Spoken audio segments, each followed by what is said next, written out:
Hello and welcome to Gank That Drank, a Supernatural Drinking Game Podcast. This is Season 1, Episode 1, Pilot and Wendigo. In every episode of Gank That Drank, we will assign ourselves each 2 drinking game rules, and we play along with 2 episodes of the television show Supernatural.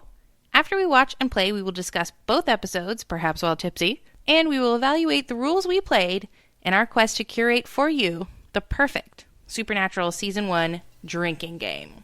Because as we all know, not all drinking game rules are created equal. They are not. No, they're not. And we're going to try and find the best of the best. Yes. Cultivated and curated from across the interwebs for you. Yes, and tested to perfection by us. To complete perfection by us. 100% perfection. I am Chrissy Lenz, performer and director at National Comedy Theater Phoenix, the Valley's home for hilarious, spontaneous, and interactive improv comedy. I am the host of Whoa, a most excellent Keanu Reeves podcast, and you might have heard me as a geek host and contributor with Educating Geeks Podcasting Network, and I can sometimes be seen on 3TV's Your Life Arizona as the guru of geekery. I am our Gank That Drank Supernatural super fan.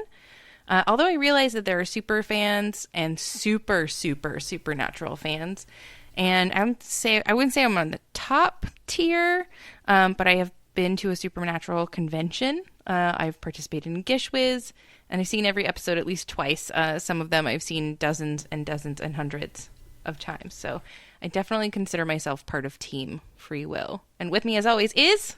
This is Nate McWhorter. I am a stand-up comedian and improviser. You can also see me performing at the National Comedy Theater in Mesa. And I would be our Gank That Drank newbie for the most part.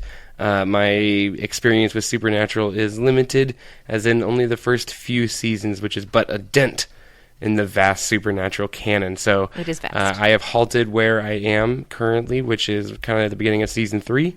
And excited to be starting this project with you and get to watch the first few seasons over again. Yeah. Supernatural and get to figure out all these fun drinking game rules. Okay.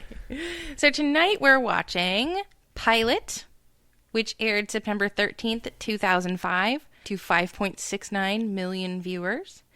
And Wendigo, which first aired September 20th, 2005, 5.01 million viewers. So they lost 0.68 million viewers from episode 1 That's to fine. episode 2. That's fine. It happens. Still a lot.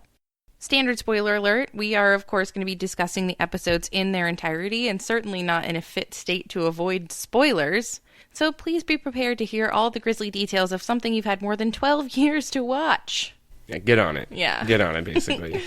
All right. So here's how we're sort of accumulating the rules. We are gathering them both from our own suggestion and from various sources we can find around the internet. So tonight our submissions include things that Nate has kicked in, things that I have kicked in, and things that have been culled from the Educating Geeks Supernatural Season 1 drinking game rules, which you can find links to and descriptions of the rules in the episode post at mostexcellentpod.com.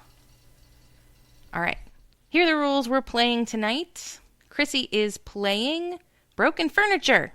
Anytime furniture is broken in an episode, take 1 drink per item broken. This was suggested by you, Nate. Yes.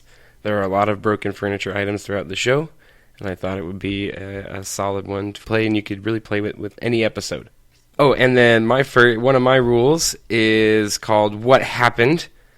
Take 3 drinks anytime the boys reference what happened to Mom and or Jess. Was also suggested by me, and had I known that I would be having to do it, I might have made it a few fewer drinks. Yeah. Chrissy is also playing Pop Culture Part 1. Anytime a pop culture reference is made that one Winchester brother doesn't get, take 2 drinks if you get it. Take 3 drinks if you don't. This was also suggested by you, so we're drawing randomly, but we drew heavy on Nate rules tonight. Apparently, yeah. So we'll see how well I am at creating some of these rules out the gate. And another Nate rule, I don't think this one was creative. I didn't make this one, but I'm playing this one. The dad rule. Every time the boys talk about dad, pour some of your drink into a second glass. the dad glass.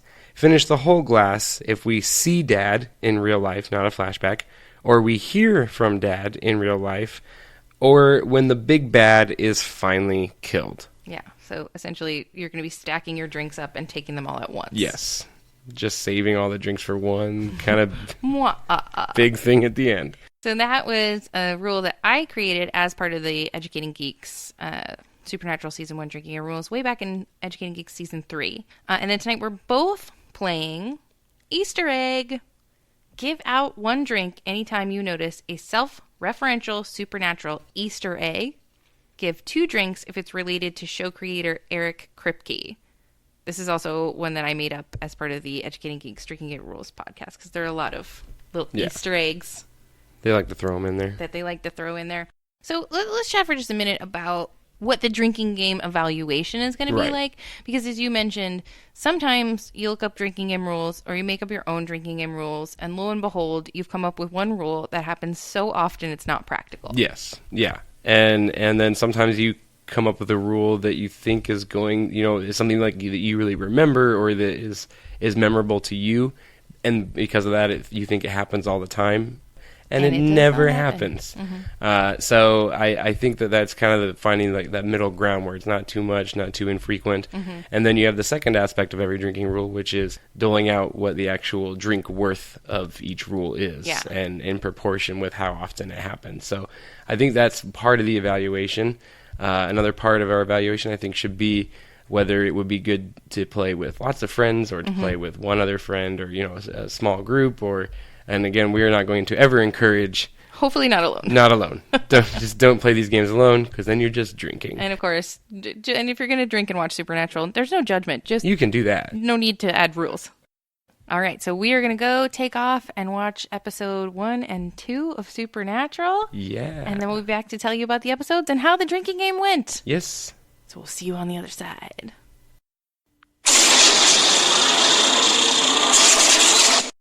Murder road to the place.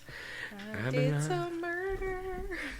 Supernatural, lots of murder. Don't on pick murder up a road. ghost on murder road. All right. Welcome back. Hello. Hi. Well, we've just been watching a couple of Supernatural episodes and playing along with some drinking game rules. We are now ready to give you our reviews.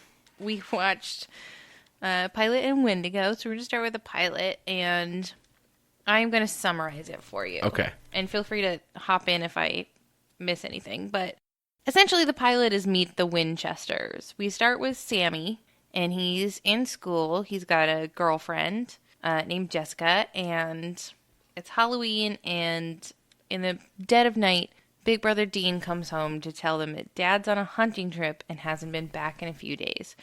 We learn the history of the Winchesters. We learn that when the boys were small and Sammy was just a baby in a crib, and Dean was some indescriptive amount of years older. Yeah, old enough to remember. Old enough to carry his baby brother out of the house. Yeah.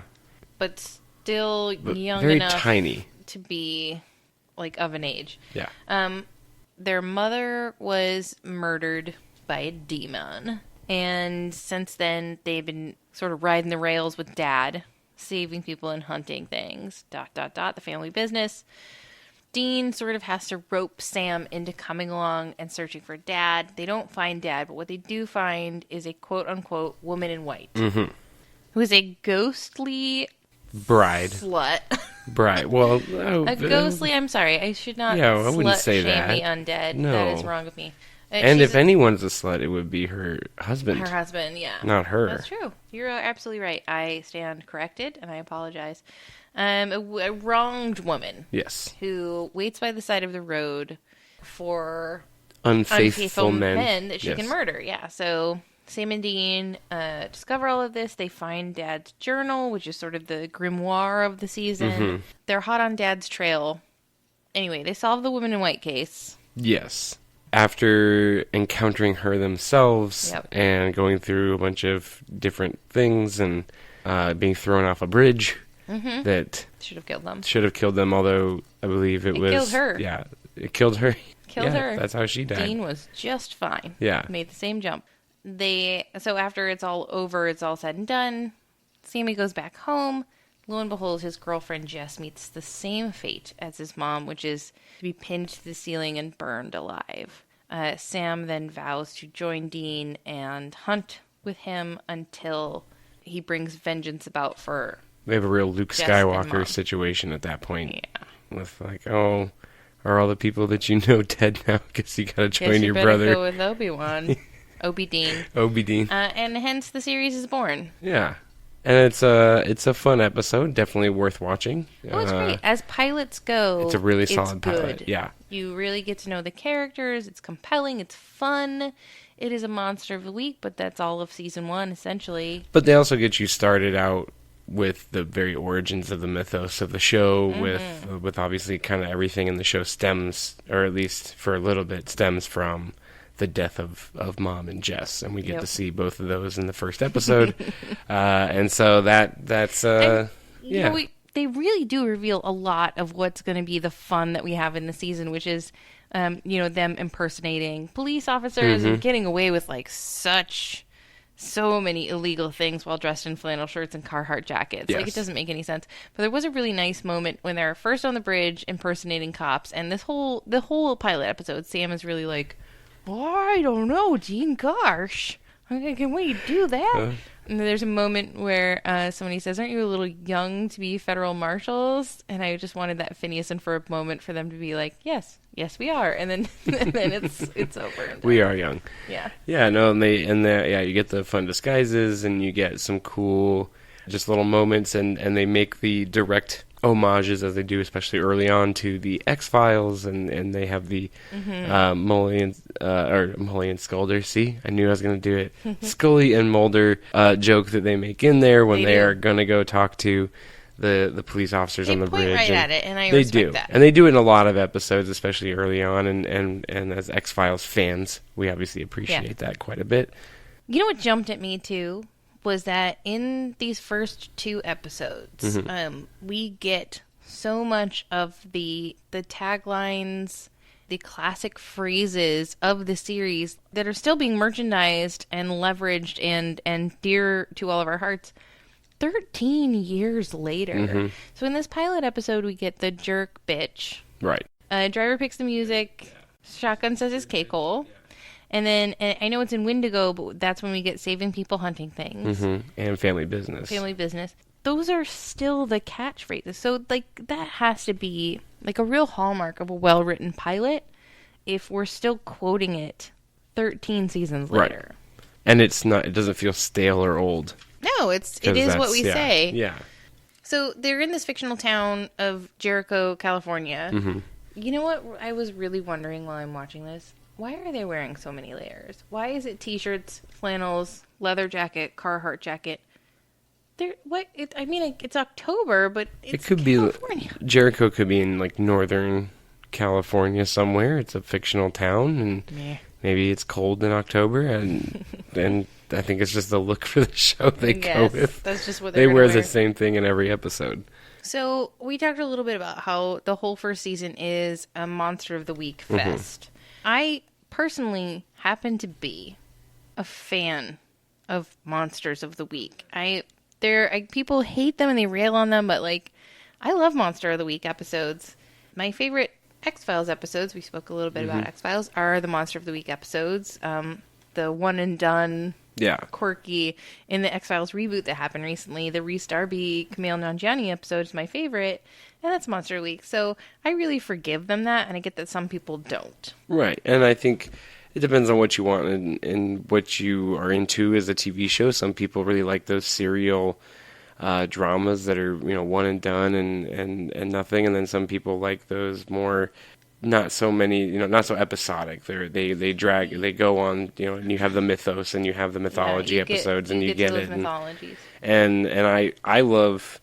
there were points in watching X-Files where I really loved the Monsters of the Week, and I went, oh, thank goodness, because I couldn't take Smoking Man another week. And there were then maybe some seasons where you get a bunch of Monster of the Week's episodes, and you go, well, why haven't we heard about the Tell me what's happening conspiracies? with What's going on with Samantha. that? Exactly. So, and I think Supernatural does similar things, and obviously as the show gets later, We don't even really meet the mythos other than Dad until we are well into season 1. Oh yeah, well and into pretty much season 2 is really where some of that mythos starts picking up, and not even till season 3 I think is when it started, and then from the various bits I've seen of further seasons on that we get cooking with gas. Yeah, we really start going with the whole arc. So what do you think of the big bad? The woman in white, she's the bad guy in this episode. What do you think of her in terms of scariness? I mean, she seems pretty easy to avoid. Yeah. Don't pick up that hitchhiking translucent woman. And that would be the lesson for this episode. And, like, don't cheat on your girl. Don't cheat on people, 1.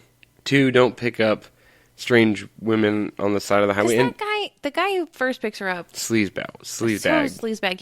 He has like sexy ghost blindness. Like, he's just so determined to get into her spectral pants that he drives her to a haunted house, like clearly abandoned house, and he's still like, well, so where so is it still happening? Is it still going on? He just, I don't want to say he deserved it, but I kind of want to say he definitely deserved it. I mean, that guy was obviously willing to go to extreme lengths to cheat on his girlfriend who he was on the phone with. Yeah, he obviously was willing to pick up a young, attractive woman in a bridal gown, which don't ever pick up someone, ghost or real person, don't pick up a bride on the side of the highway. Do it. Then they did not get there by good circumstances. But he definitely was a little blinded by the absolutely ambition. By his own ghost vagina ambition. So one thing we're going to talk about as we cultivate our drinking game rules for season 1 is also, like, we're going to cultivate the perfect season 1. Yeah. We're going to eliminate all the skippable episodes. Obviously, you can't skip the pilot. No, you can't skip the pilot. It's a good pilot. Must-watch It episode. Starts out with a bang. It ends with a bang. It's really good. Yeah. It's well acted. Jensen Ackles and Jared Padalecki are adorable. Mm-hmm. Their chemistry is undeniable. You gotta watch It's this. a great intro to the show. And it's such a great place to start. You know, I'm a fan of Doctor Who as well, and that's a little bit hard to get people into because it doesn't start out with a great hook. It doesn't start out well. This one I really think, like, is going to grab you. Yeah. It's going to grab you and take you places. It's what got me hooked on it, was watching the pilot. Fantastic. Yeah.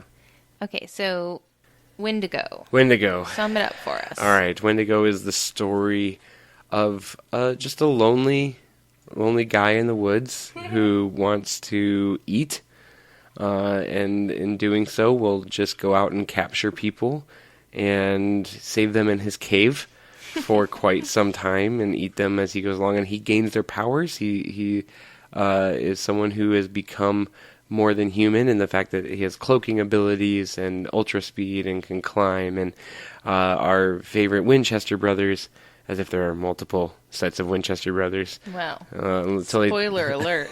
I think it might happen eventually. ... So our Winchester brothers, they get the call left by their dad, actually. They get the tip left by Dad. He leaves them the coordinates. Yes. In the journal. Which we find out in the previous episode, actually, in the pilot, that he leaves them the coordinates, so they go to Colorado, where there's been a disappearance of a guy, and they're searching for him, and they join forces with the disappeared man's sister and, I believe, brother, and also... like a troubled little brother and, like, a sexy sister, which is a real trope of this show. So many damsels in distress. So many. In this show, and in these early seasons, Dean is a hound dog. Oh, for sure. For sure. Just all about the ladies. Yeah. And Sammy is not, understandably so, given his recent loss. But he also seems to be more of the laid back, doesn't pressure a lot of people type. And whereas Dean... Spoiler alert, Dean gets, most of the time you are right. Yeah. But things happen. There are things that happen. But yeah, Dean is definitely a little bit of a hound dog and goes... And is always trying to get with all the ladies in the episodes early on. They join up with this family and get out there in the woods. Right. And it's very Jurassic Parky. Yeah, it's very, very Jurassic Parky because we have the really douchey tour guide who thinks he knows everything and can do everything, and of course is completely outmatched by our villain. And we get So the villain marks the trees, and then we end up having, I believe it is Dean who gets captured, and Sammy has to go save him, and we end up saving him, and we move on to our next episode. But the Wendigo, a good Monster of the Week episode. Yeah. Very good Monster of the Week episode. I mean, it's worth, if we're going to go ahead and give the tip to skip or not skip, I would say skip this one. I would say skip this one. Yeah, no need. I agree. But we don't learn anything new, except I would say if there was one moment that you need to see in this episode, and it's very early in the episode, it is they're sitting around the campfire, and Dean sort of explains to Sam that what happened to their family was so traumatic and fucked up that, like, if they can save even one family from the same fate, then that's a mark in the good column. So they do all this stuff.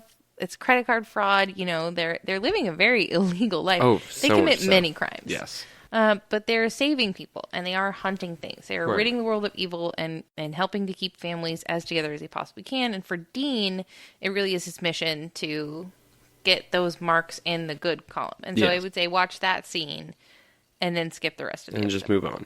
Yeah. Even though Corey Monteith, I'm not saying his name right, but from Glee, one of the main characters from Glee, is in this. There's some good X-Files nods in this as well, in this episode. So I have to say, there are a couple of things that I need to just call out. So, like, when before they find the Wendigo, and this might have been in the pilot episode too, we watched them both.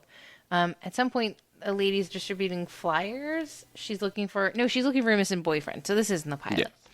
And she has put flyers literally on every surface within the space that we can see in the shot that has been framed, which to me, I actually was a set decorating intern in my college days on Mad TV.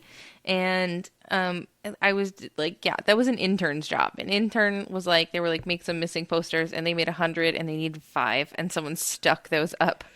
Willy-nilly. They said, I made 100 of these, I'm going to put 100 up. They're all going up. Yeah, and then like no one was giving that intern instructions, so they just looked around and found more places to tape up posters. But then, like, when we meet the Wendigo, which is like, it's like a Native American legend, so we've hit on classic American legend in the women in white, right? And then now we're doing the Native American legend of which. We have a similar, like, Muggy on Monster sort of story. It's a classic American tale. But in the cave where they eventually find him, I say him in quotes, there's a very recent, very modern sign that says, like, do not enter, condemned, deadly mine. Like, did the Wendigo get those signs made? I think so. Did he stop by an Alpha Graphics? Is he a graphic designer? He went to a FedEx Kinko's. Yeah. Had to log on, put a thumb drive in the computer. Had to go through the whole process. I guess in 2005, he had to stop by a company and get it made, and because it's an old mine shaft, but not. It's an old mine shaft that's condemned. Yeah, but it couldn't have been too old because those are pretty modern signs that were on it for sure. People down there. Yeah, he's chilling, and there is a moment in the episode where they say the Wendigo would probably need somewhere dark and cold to keep its people or to live, and none of the people from this town or from this area said, oh hey, there's an abandoned mine shaft. Should we look for our missing loved ones? You should look there. In the mine shaft. Yeah, no one ever thinks about that because there are a bunch of people have gone missing around this area, and no one thinks to go into the mine shaft looking for them. They also, like, so the Wendigo can imitate human voices and be like, I'm over here, come look for me. And they get surrounded by it and trapped by it, and then it scoops up Dean. Mm-hmm. And this very savvy creature that has lived since the colonial times, since pre-colonial times, is clever enough to lead them into a trap by raking bloody claw marks, which meant that it had to, like, because it was a trap. It was leading them to where it wanted them to go. So it was like, okay, where are we? Has it been a long time since I left a claw mark? Okay, it's time. He's going to, like, dip his claws in some blood and, like, leave a bloody slash. Yeah. Like, eventually, just by virtue of the fact that he's scratching his claws along the thing, they're going to get less bloody. No, they do not. He's like, dip, dip, dip, slash, slash, slash. He's a Bob Ross of claw marks. Happy little claw marks. Happy little claw marks. He doesn't notice Dean leaving a trail of M&Ms. Yes. very obviously. He's Hansel and Greteling them with peanut M&Ms. Yeah. And does Dean have these M&Ms just loose in his pocket? Because if they're in the wrapper, that makes noise. He reveals a big, like, king-size bag. Oh, okay. So that's got to make a little noise. And our Wendigo, who's got all these ultra abilities, doesn't really notice. And I guess it's always good to keep M&Ms on you. That would be the lesson for this episode for me. So laser focused on getting to eat Jensen Ackles, which... Who wouldn't be? Can't blame. Yeah. But okay, so we already said this episode is sort of skippable. Yeah, skip it. What did you think of the Wendigo as a bad guy? If you had to say, like, you stay up at night because you're afraid of a woman in white or a Wendigo, what would you say? More probably a Wendigo. I feel like I'm in less control of that situation. I like to go camping. I like to be out in the woods. So I would feel if that were a real thing, way in less control than just passing by a woman on the side of the road and saying, not today, lady. Oh, also, just to go back to sexy ghost blindness, because I feel like when that first guy stops for her, she's translucent. She's clearly, like, distressed. He stops and says, car trouble? There's no car. Nowhere near. Sexy ghost blindness. It's a thing. Yeah. I'm with you. I'm way more afraid of the Wendigo because, like you said, I like to camp. I want to put myself in that situation. And I feel like as a Zoni, as an Arizona native, like, Wendigo is something I've heard of. I'm afraid of it. Like, there's no local legends of sexy ghosts. And also, like, I feel like by virtue of not being a cheater, I'm okay. Yeah. You're probably safe. I'm not a cheater. I'm not someone who's going to stop for a sexy, translucent boob monster. No. So Wendigo's a scarier thing, even though I would say you got to skip that episode. Yeah, skip it, definitely. And like I said, it's fun. It's not a bad episode. There's nothing... These are two good episodes. You're going to have a great time. Yeah. Okay, so we need to talk about how our rules played out. Okay. So that we can say how they did for last time. So Nate and the dad glass, how did that work out? I think... we poured in a lot, but you only drank from the glass 3 times. Yeah, I only drank from the glass a little bit, or I had to do a lot of it at the very end. Poured it in a lot. This would be a rule to play with several people, where everyone kind of pours into the same cup. Yeah, I don't know. Like, I feel like this one has potential, but I also don't feel like it's just like a checkmark yes. Right, and I poured in a lot.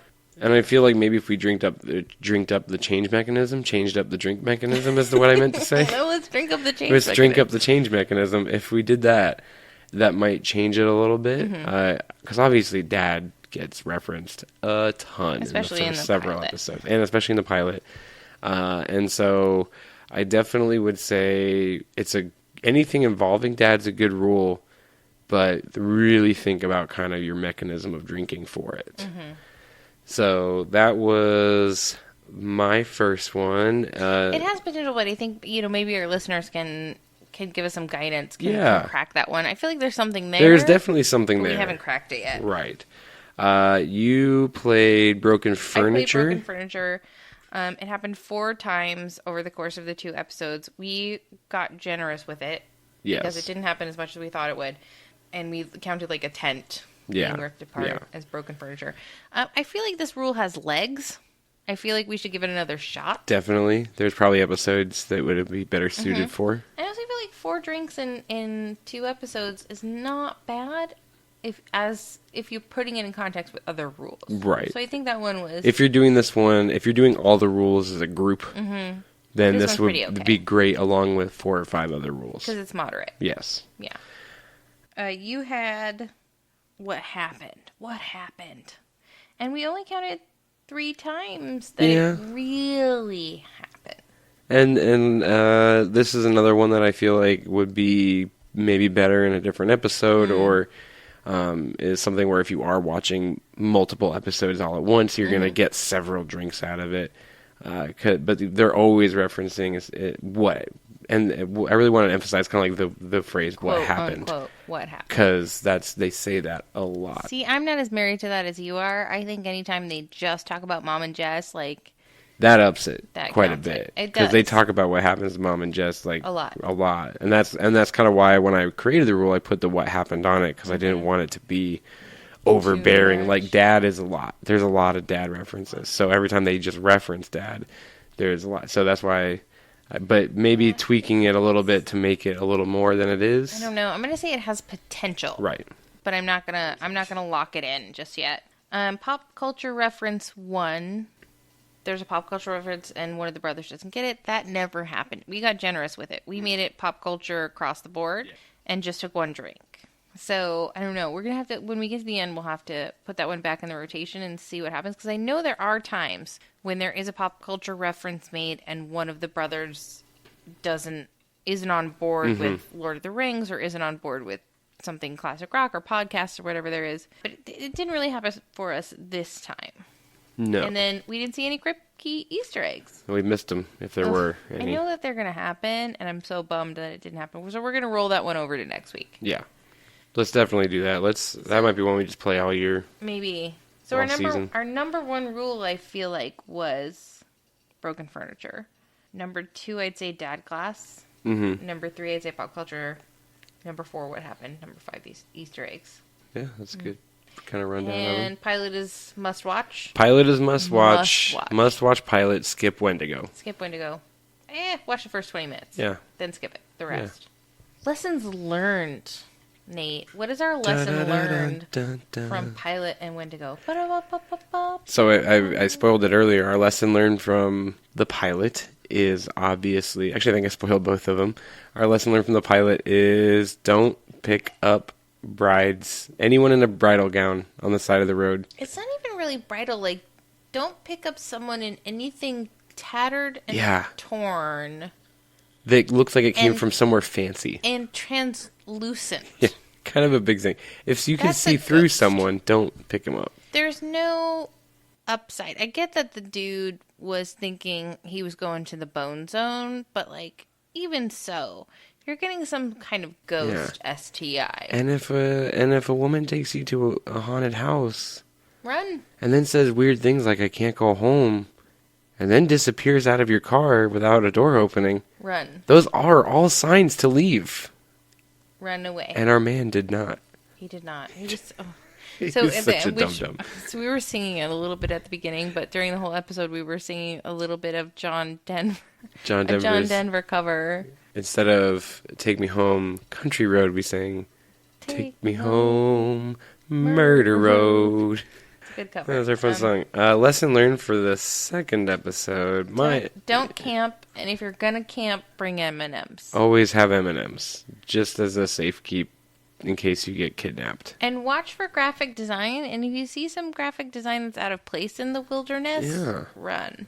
Definitely run away. That'll keep you safe from Wendigos and hillbillies who know how to use computers. Okay, so did you notice anything in these 2 episodes that you want to throw in the bag for drinking game rules for next time? Because I did. For example, I don't know what we would call the rule. Maybe Dean Ogles or like Dean the dog or something. But like Dean the dog.